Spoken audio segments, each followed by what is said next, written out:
한 번 더 기도하겠습니다. 하나님, 말씀을 나눕니다. 이 말씀이 하나님의 약속인 것을 믿습니다. 오늘 이 말씀을 제대로 붙들기를 소원하고, 하나님, 이 말씀을 나누는 시간을 통해서 우리의 삶이 하나님의 거룩한 성품을 더 닮아갈 수 있도록 하나님 인도해 주시옵소서. 하나님이 부족한 종을 세우셨는데 당신의 뜻대로만 사용해 주시고, 종의 마음의 중심과 입술을 주관해 주셔서 하나님 허탄한 이야기 하지 아니하도록 하나님 인도해 주시옵소서. 주님께 이 시간을 의탁합니다. 주님 찬양합니다. 예수님의 이름으로 기도합니다. 아멘.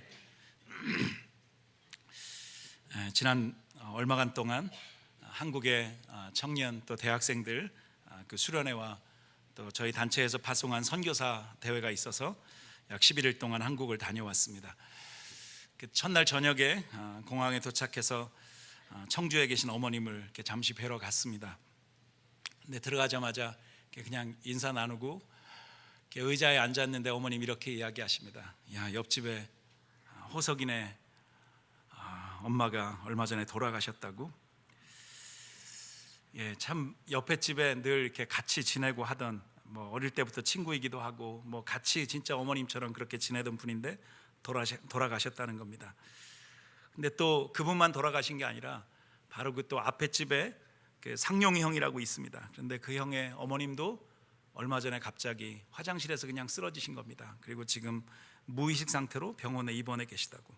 그리고 또 한 분은 중풍으로 또 쓰러지셔서 정신은 멀쩡하신데 몸으로 움직일 수가 없이 병원에 누워 계시다고.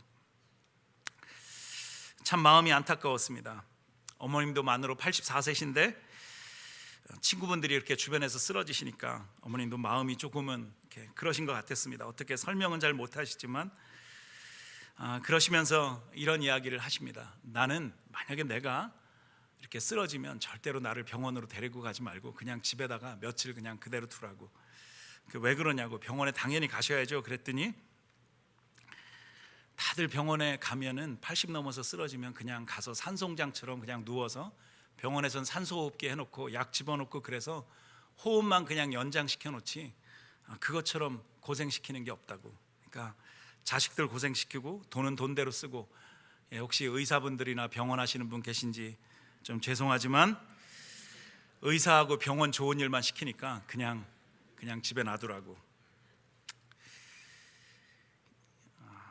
80이 넘어서 쓰러지면 아무리 애를 써도 어머님 보시기에는 뭐 길어야 6개월, 조금 더 길면 1년, 그것을 넘기기 힘들다는 것입니다. 그러니까 병원에 있는 동안 가족들도 고생하고 여러 사람들 고생하니까 그냥 조용히 갈 수 있도록 그냥 병원에 두라는 겁니다. 농담처럼 그렇게 말씀하시지만 참 마음이 짠했습니다. 그래서 새벽마다 어머님 이렇게 기도하신답니다. 만약에 하나님 저를 데려가시려거든 제가 쓰러지면 자식들 고생하지 않게 그냥 바로 이틀이나 3일 안에. 그러니까 이제 막내가 미국에 와 있으니까 그렇죠. 빨리 가야 되니까 한 이틀은 조금 더 계시긴 하셔야 될 것 같은데 하여튼 그런데 이번에 제가 한국에 있는 기간 동안 이렇게 이제 수련회 다 마치고 목요일 날 이제 저녁에 거의 마무리할 때쯤 연락이 왔습니다. 친구고 동역자고 같은 선교단체에서 오랫동안 같이 사역했던 그런 목사님입니다. 그런데 먼저 세상을 떠났다는 겁니다. 그 선교단체에서 북한 사역을 20년 넘게 해오던 그런 친구입니다. 북한을 50번이나 넘게 한국에서 왔다 갔다 했던 그런 친구입니다. 북한에 저염소 농장을 만들고 또 그것을 관리하고 섬겼습니다. 대학생 통일봉사단을 준비하고 정말 통일이 되기를 기다리면서 정말 그 땅에 가서 복음을 전하기를 소원하던 그런 형제인데 간암이 왔습니다. 아파서 병원에 입원해 있다는 그 소식을 들으면서 수련회 마치면 가봐야 되겠다, 그리고 가서 같이 기도도 해야 되겠다 그랬는데 마치기 전에 아픈 소식을 들은 겁니다. 장례식장에 갔습니다. 참 슬프고 이제는 아이들도 다 컸고 시집가고 장가갈 나이이고 이제는 조금은 누려도 되고 수많은 제자들이 커서 여러 가지 사역들을 하는 것을 보면서 어쩌면 더 여유 있게 살아갈 수 있는 그런 나이인데 간 것이 한편으로는 하나님의 그 부르심이 참 야속하기도 했습니다. 또한 형제를 급히 가서 만났습니다.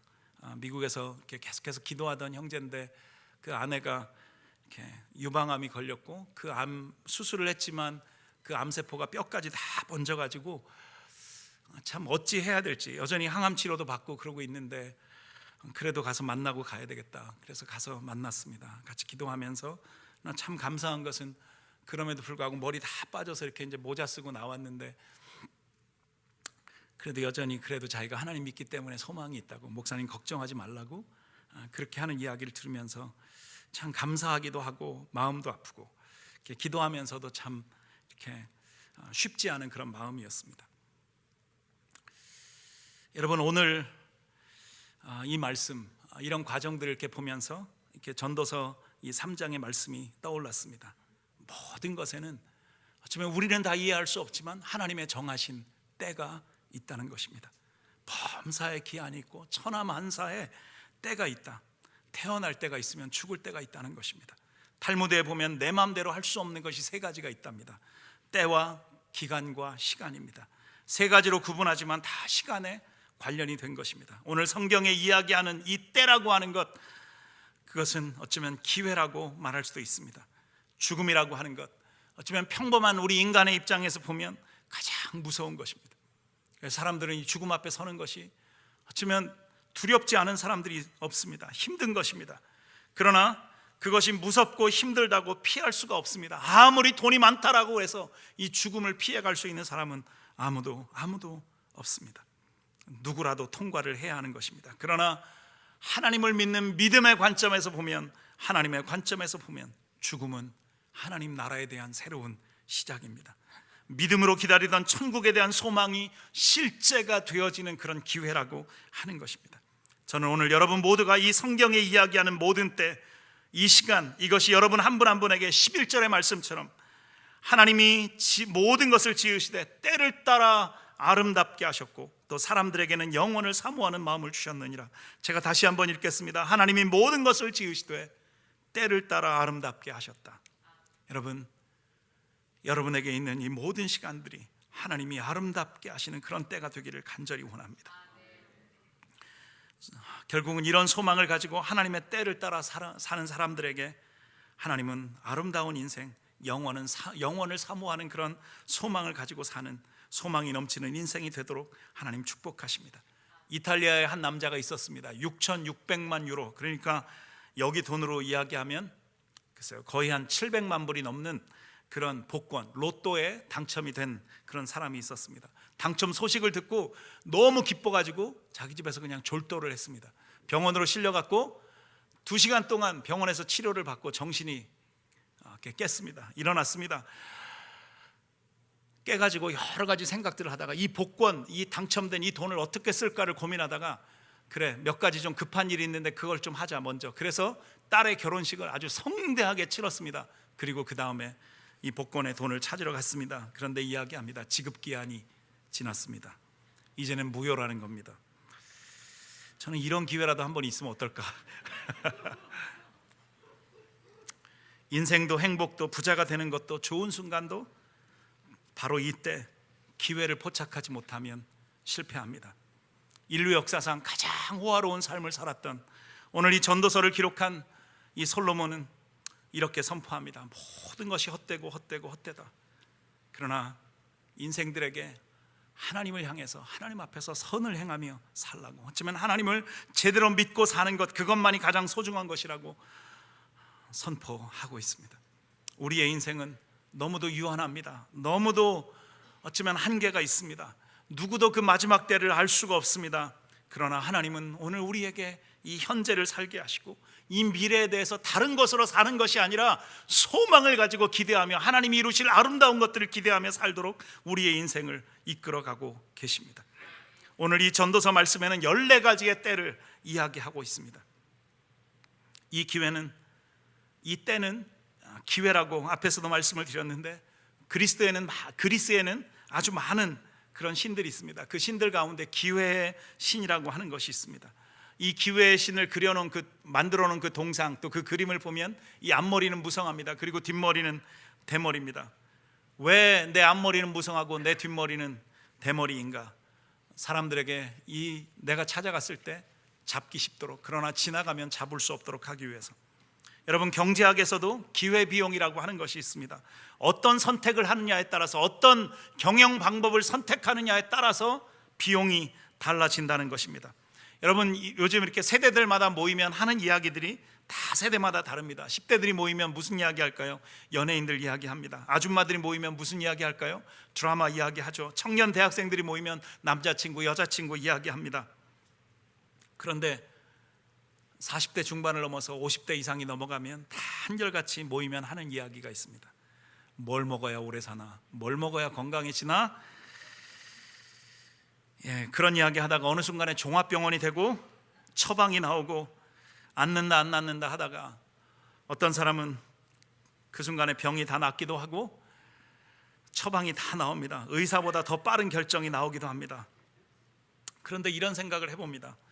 만약에 이런 이야기를 이렇게 나이 먹어서 할 게 아니라 조금 더 정말 건강이 중요하다면 조금 더 젊었을 때 관심을 가지고 이야기를 했더라면 조금 더 낫지 않았을까?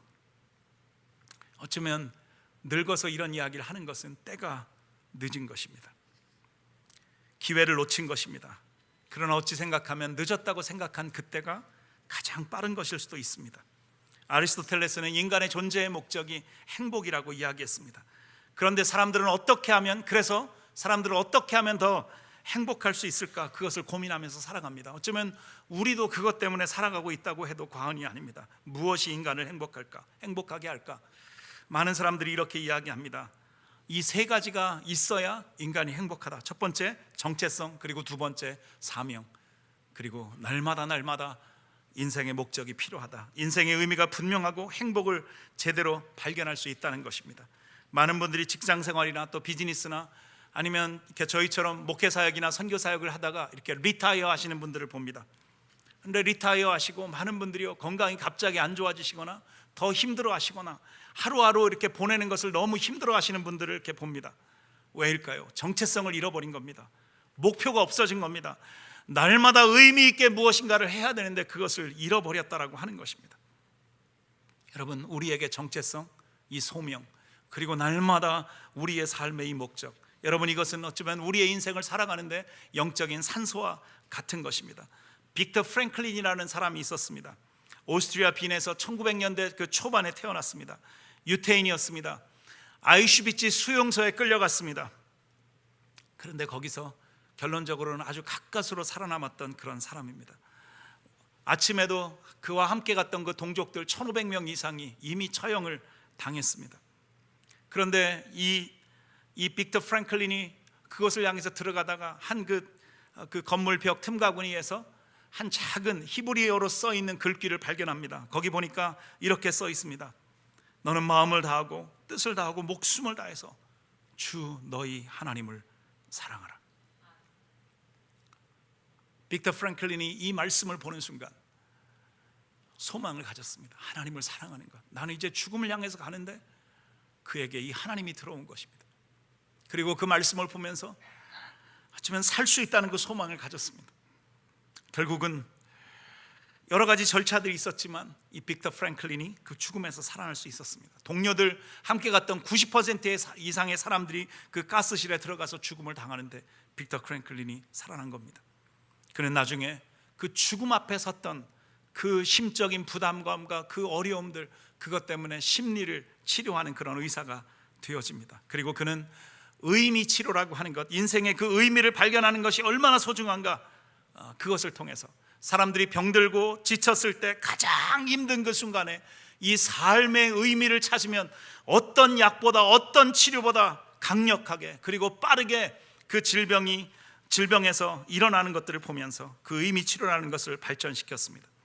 빅터 프랭클린이 발견한 인생의 의미는 다른 곳에 있지 않습니다. 바로 하나님을 아는 것, 그분 안에서 인생의 주가 되신 예수 그리스도를 아는 것, 그분을 통해서 영원한 생명이 있다라고 하는 사실을 발견하는 것, 그것이 인생의 가장 큰 의미라고 하는 것이었습니다. 여러분, 한번 이 시간 깊이 생각해 보시면 좋겠습니다.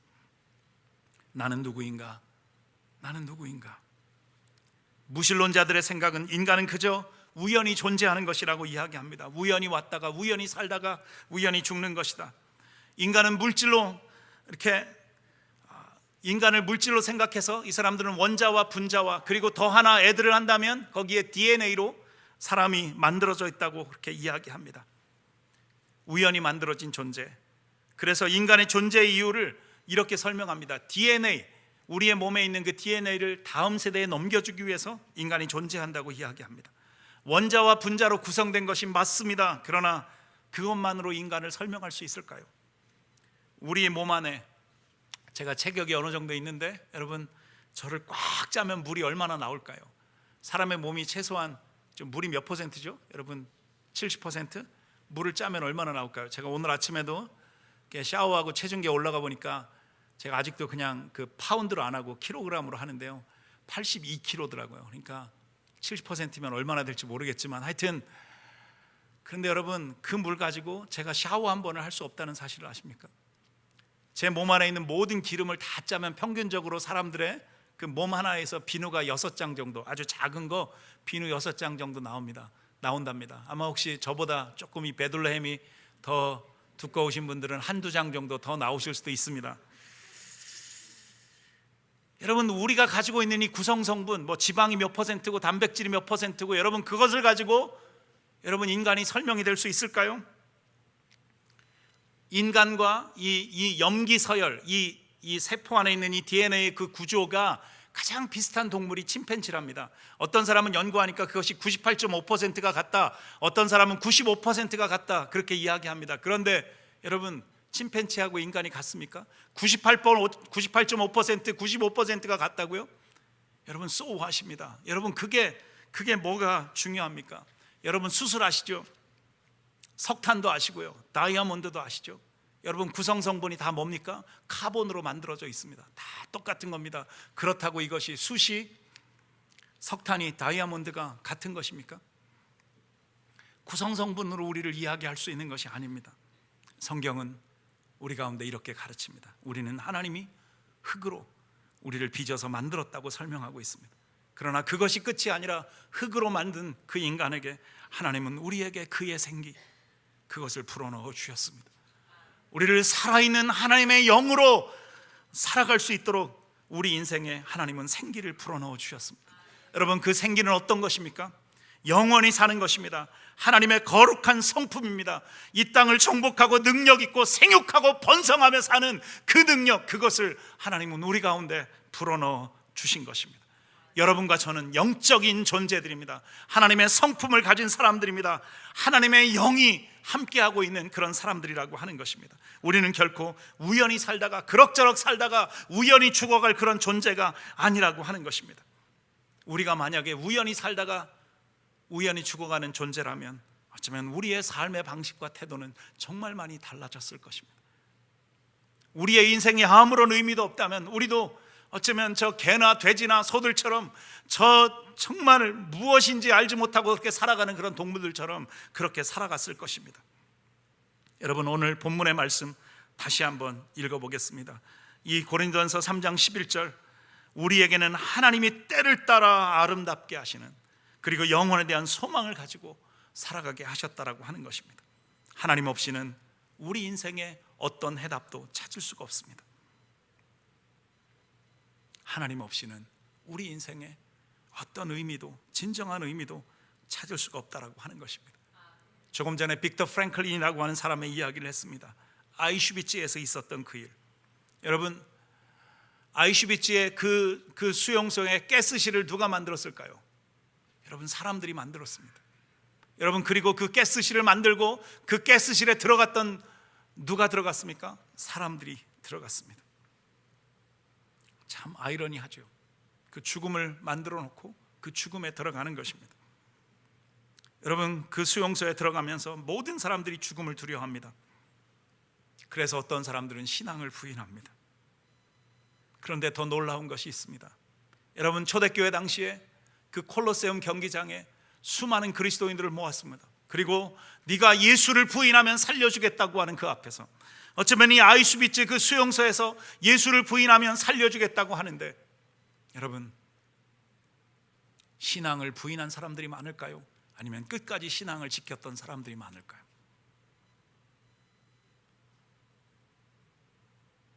여러분, 신앙을 지켰던 사람들, 오히려 죽음 앞에서도 당당하게 하나님을 찬양하며 죽어갔던 사람들이 더 많다라고 하는 것입니다. 왜일까요? 왜일까요? 하나님의 영이, 하나님에 대한 소망이 그들로 하여금 죽음을 뛰어넘도록 만든 것입니다. 하나님의 영이 있는 사람들은 특별합니다. 보통 사람으로서는 이해가 안 가는 것입니다. 고난과 어려움과 슬픔과 탄식과 죽음 같은 그런 절망 앞에서도 소망을 갖는 것입니다. 장폴 사르트르라는 사람, 무신론자입니다. 철저하게 그런 사람에 대해서 이렇게 이야기합니다. 아무 이유 없이 탄생한다, 존재 없이 살다가 의미 없이 죽는다고 그렇게 이야기했습니다. 우연히 살다가 우연히 죽는 그런 존재, 그렇게 인간을 이야기합니다. 그래서 칼 야스퍼스 같은 그런 철학자는 이런 질문을 던집니다. 나는 왔구나, 어디에서 왔는지도 모르면서, 나는 있구나, 누군지도 모르면서, 나는 가는구나, 어디로 가는지도 모르면서, 나는 죽는구나, 어디로 가는지도 모르면서. 여러분, 그것이 인간이라고 무신론자들은 그렇게 이야기합니다.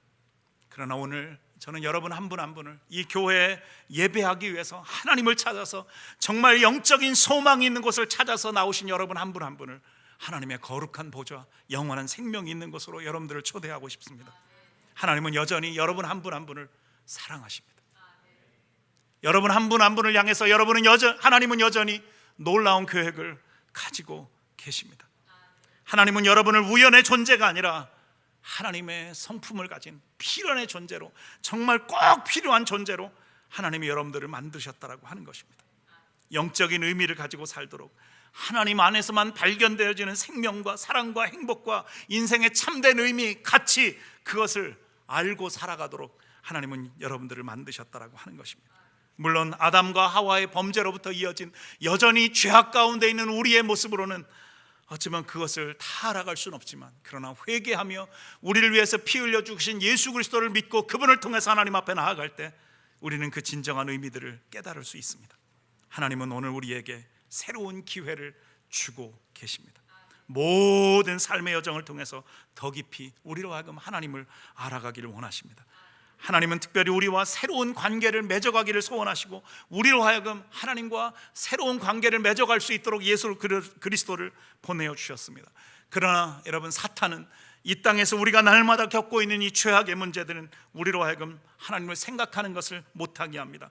의미 있는 인생들을 무너뜨립니다. 우리의 생명을 도둑질해 갑니다. 우리의 생명과 같은 시간들을 빼앗아 갑니다. 우리의 인생의 가치를 무가치하게 만들어 버리고, 우리가 고통당하고 힘들어할 때 그것이 너의 죄 때문이라고 우리를 정죄하고 우리를 더 힘들게 만들어 가고 있습니다. 그러나 여러분, 믿음의 눈을 여시기 바랍니다. 하나님이 저와 여러분에게 주신 가장 큰 은혜, 복이 여러분 무엇인지 아십니까? 그것은 하나님과 언제든지 새로운 관계를 맺을 수 있다라고 하는 것입니다. 제가 한국에 가서 이렇게 강의하는 동안, 이제 뭐 청년 대학생들이니까요, 제가 이렇게 강의하는데, 이렇게 첫날 강의하는데 어떤 이렇게 남자하고 여자아이가 손을 꼭 잡고 들어오는 거예요. 그래가지고 제가 들어오자마자 이렇게 앉았는데 물어봤어요. 야, 니네 둘이 무슨 사이야? 교제하는데요, 그러더라고요. 그래서 너 결혼할 거야? 형제가 한참 고민을 하더라고요. 아직은 잘 모르겠대요. 야, 그럼 뭐하러 교제하냐? 결혼을 해야지. 이제 뭐 이렇게 제가 농담을 했는데 아마 깊이 교제하는 것 같아요. 그러니까 그렇지만 아직은 뭐 그런 거죠. 아직은 뭐지, 이렇게 이제 젊으니까 아주 좋아서 죽고 못 사는 그런 사이인 것 같아요. 그러니까 강의하는 내내도 이렇게 손을 꼭 잡고 있는 거예요. 제발, 야, 나도 우리 와이프 생각나니까 좀 손을 놓으라고. 네, 하여튼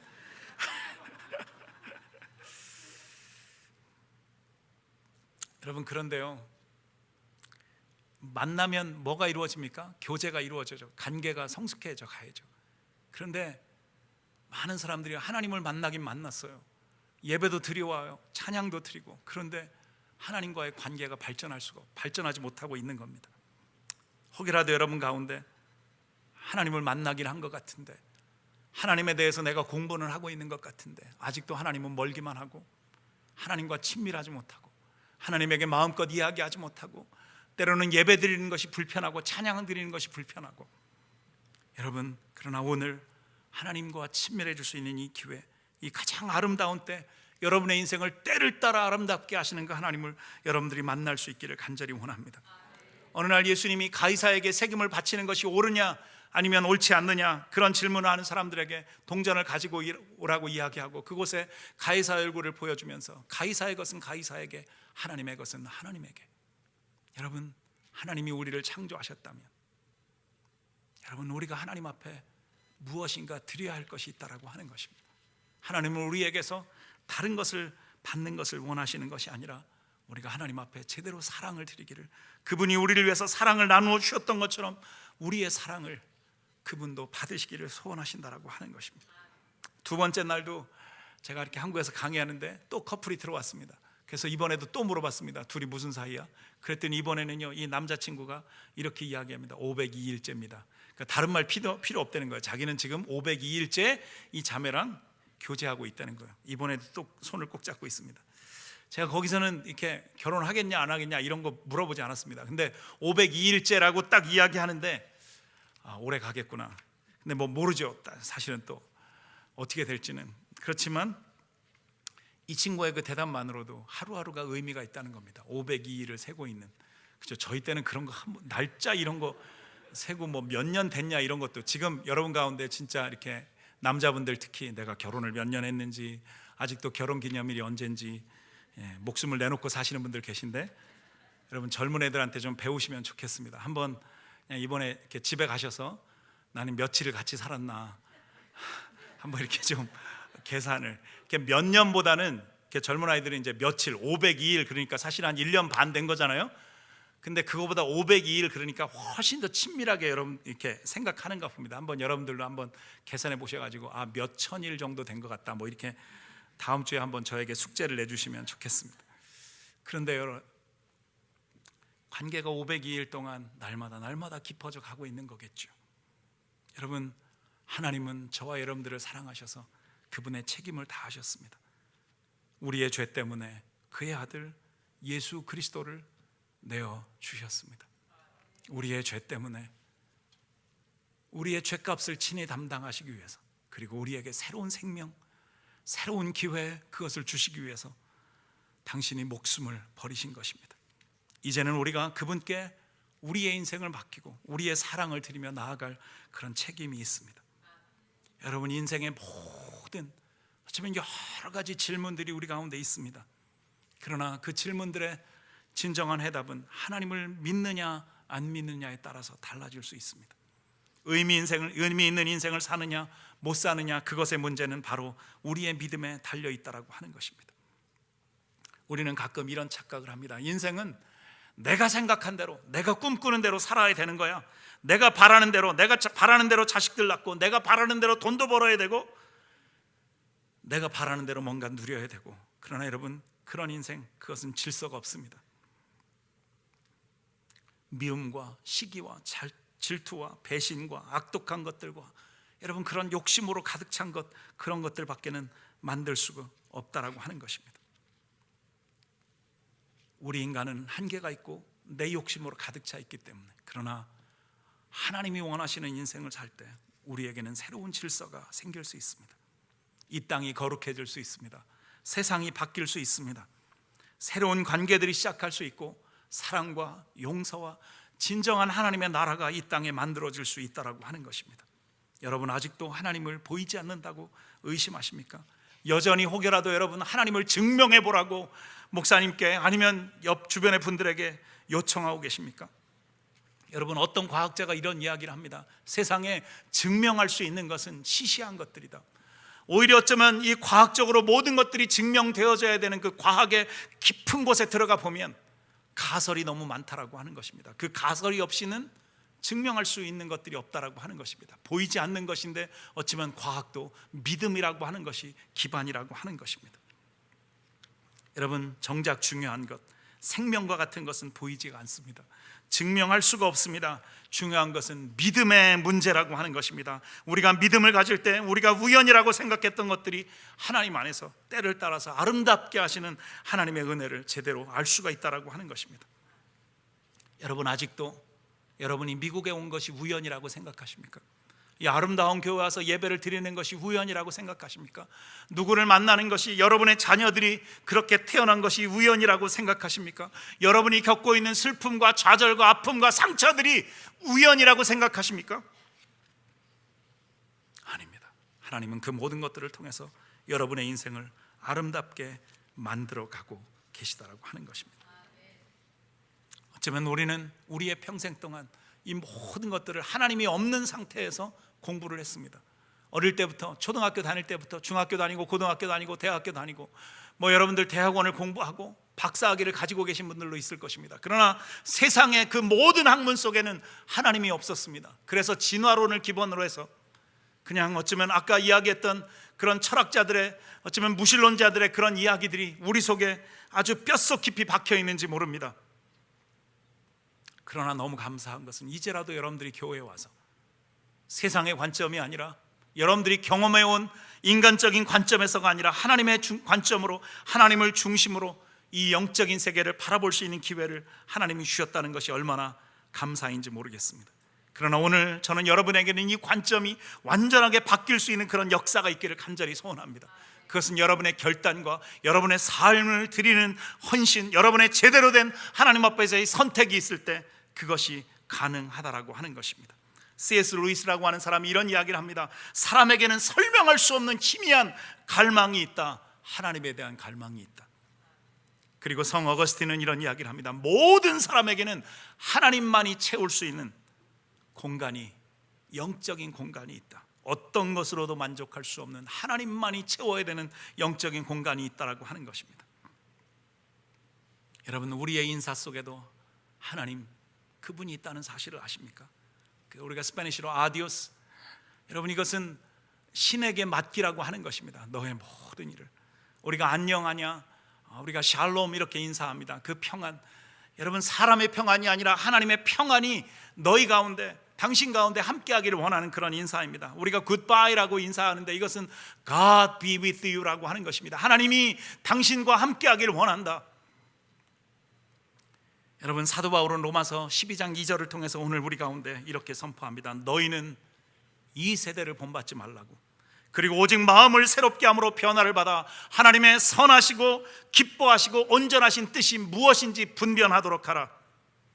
여러분, 오늘 여러분의 눈에 믿음의 안경을 새롭게 쓰시기를 간절히 원합니다. 이 사시가 너무 심한 그런 아이가 있었습니다. 이 사시가 너무 심해가지고 어떤 물체를 제대로 바라볼 수 없는 그런 아이였습니다. 병원에 가서 이렇게 아주 특수한 안경, 그 고글 같은 그런 안경을 받았습니다. 그런데 이 아이가 안경을 쓰질 않는 겁니다. 이게 힘드니까.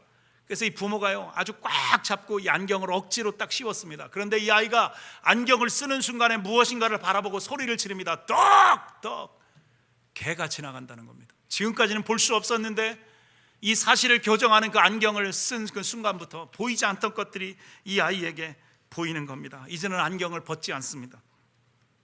여러분, 지금까지는 세상의 안경, 세상적인 관점, 여러분들이 너무 어쩌면 세상이 가르쳐 주는 대로 여러분들 살아와서 하나님 앞에서도 하나님의 관점으로 하나님을 바라보지 못하고 믿음으로 세상을 살지 못하고 여러분의 비즈니스 현장에서, 가정에서, 삶의 현장에서 그냥 세상의 방법으로 살아왔다면 오늘 여러분 억지로라도 여러분의 믿음의 결단을 통해서 믿음의 안경을 여러분들이 새롭게 쓰시기를 바랍니다.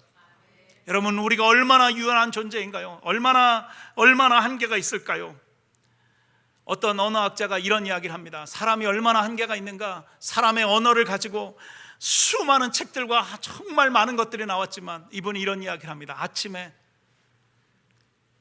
이 커피를 볶아가지고 잘 갈아서 내린 그 커피 한 잔의 그 향기, 그것을 인간의 언어로 충분히 설명할 수가 없다.